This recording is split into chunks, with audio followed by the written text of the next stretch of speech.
This is what has been left of what once used to be a busy market. Chad remains tell it all, with traders still scavenging to try and salvage what they could. Another fire in one of the city's open trade market, this time the Toi Market in Kibra. Manguo nafungua t-shirt na trousers. So ni kama jana ndio nilifungua. Nilifungua mali ya 120 pieces. Hizo zimeenda juu, niliuza less than 30,000. Despite the losses, the traders were upbeat. Tajaribu tu nirege. Ndio hakuna kazi zingine. ODM leader Raila Odinga, who arrived at the scene minutes after 10, read malice in the inferno.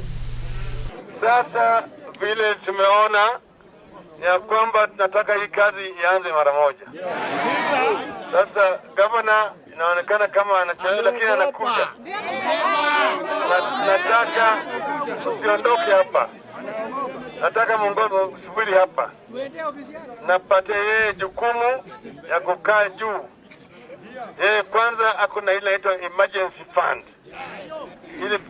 Ile msaada ya dharura.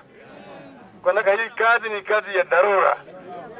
Inataka hiyo fund itumike ya kwanza hii mambo ya ujenzi mara moja. Nairobi Governor Mike Sonko, while condemning the recurrent fire incidents, especially in city's open-air market, pledged a 5 million shillings compensation kit for the affected traders.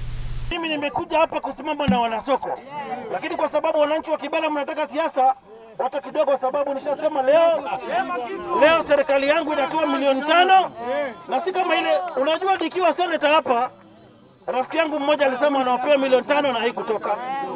Hii yangu mimi sipeani hadi ya uongo kwa wananchi. Does the Toi Market continue counting their losses and picking up their pieces?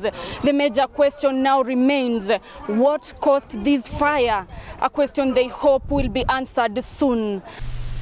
Elsewhere, training school for Catholic nuns in Kisii County has been razed, displacing scores of them.